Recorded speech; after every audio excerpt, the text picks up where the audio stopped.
Hello, this is Kevin Brown. I'm coming to you from the front porch of Mount Washington United Methodist Church, where I serve as the pastor. It is April 6th, 2020.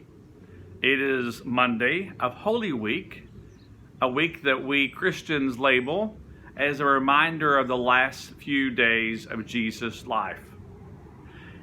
In particular, one writer, the writer of the Gospel of John, records many events, many encounters that Jesus has that last week, and we learn the details of the who, what, when, where, and why of Jesus' death. We also get a feel for the mood, the sights, the sense, the feeling of the disciples. We also get the mood and the feeling of God's Son, Jesus, who wasn't just God's Son, but who was also a man. I don't know about you, but during the last few weeks of this month, being nearly always alone, my senses have become more heightened.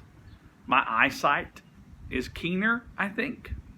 My sense of taste and smell have become sharpened. And I'm really hearing a whole lot more than I did a month ago. I'm not sure if my hearing is improved or if I'm just more aware of every little sound. Birds are chirping louder. Wind chimes are more resonant. Footsteps seem closer. The refrigerator and all the appliances, they used to be white noise and now they're just louder. I'm especially more aware of the sirens in the background. Aren't you? As you join me for the few moments I have with you each day this week, I invite you to read the last few chapters of John's Gospel, outlining the events of Jesus' last weeks on earth. Begin especially with chapter 12, and you might read a couple of chapters each day. Using your sense of hearing, listen for the sounds of that week in Jerusalem some 2,000 years ago. Invite those sounds into this current week we are experiencing in April 2020.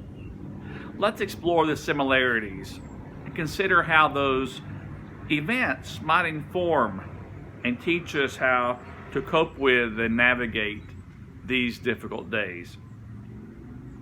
During the next 6 days, I'll ask us to think about 6 different sounds.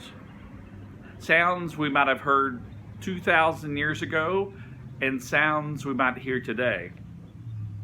The sound of alarm, the sound of anger, the sound of water, the sound of attention, and the sound of silence.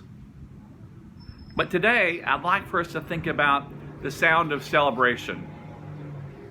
It was just yesterday that we observed Palm Sunday. It always seems odd to me that the week of Jesus' death begins with a celebration. It's a parade with shouts of acclamation, people lauding Jesus with waving palm branches. It's like a party welcoming home the winner of some national championship, some hero. Yet in the background, there's all this danger, treachery happening in the shadows.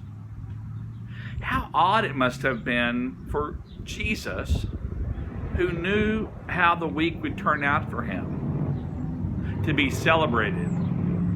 Celebration and tragedy coexisting in the same week, in the same space, within a couple of miles of each other.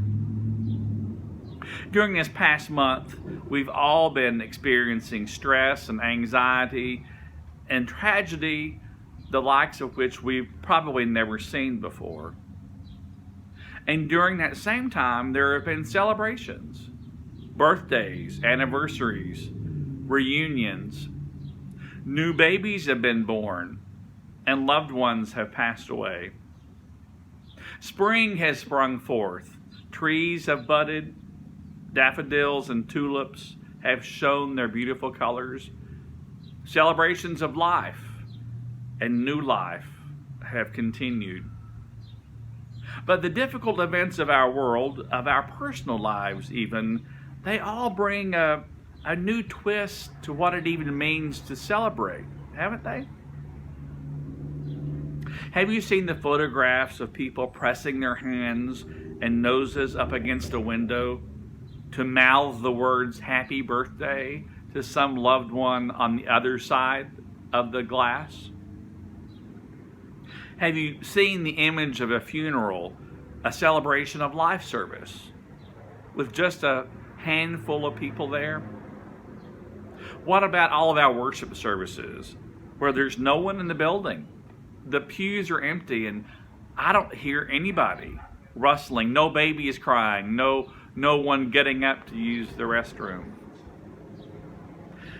Celebration in the midst of a tragic week. What an odd feeling. If you look at John chapter 12, verse 27, we get a glimpse of the mixed feelings Jesus was having about being celebrated during the week he was going to die. He says in verse 27, "Now my soul is troubled, and what shall I say? Father, save me from this hour? No, it was for this very reason that I came to this hour." Friends, as you and I experience and hear the sounds of celebration this week and in the coming weeks, and also the sounds of tragedy happening at the same time, it's reassuring to us, at least it is to me, that Jesus, the very human Jesus, was also troubled in his soul. And he said so. It's reassuring to me to know that Jesus knows how we're feeling. Whether you're seeing this on Monday morning or Monday evening, maybe it's during the middle of the day, or maybe it's later in the week. If it's April 6th or 7th or 8th of 2020 on planet Earth, you are experiencing some weird, surreal moments. A part of this odd, otherworldly experience is hearing sounds of celebration at the same time that you're hearing terrible sounds of tragedy, of anxiety, of destruction, of fear. I think that we can all relate to this bizarre experience. But more importantly, hear that Jesus relates. The person that we celebrate this week, that we remember this week, who died on a cross Friday, he relates. His soul was also troubled. But nonetheless, he faced that hour, and he can help us face this ours. Gracious and loving God, thank you for Jesus, who understands this very difficult and challenging time that we are experiencing. Help us to hear his words, "My soul is troubled. Nonetheless, I'm here to face this hour." And help those words reassure us that Jesus is here with us. Amen.